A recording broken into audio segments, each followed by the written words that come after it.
Hai, Assalamualaikum korang. Okay, hari tu nak baca, cuma tak panjang. So, I want to baca lagi, okay. Hopefully, kalau benda ni kena dengan korang, dia memudahkan urusan kita sama, okay.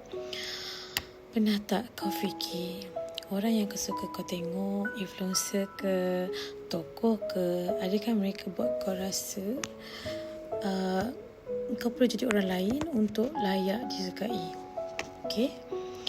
Atau kau lebih rasa dengan orang yang terima kau apa adanya, yang tak pernah tanya kau bermula dari mana. Aku selalu percaya satu perkara, cinta yang paling besar adalah cinta Allah SWT, bukan dari manusia. Allah tak pernah pandang manusia tu bermula dari apa, dari tanah ke, dari rupa, dari status.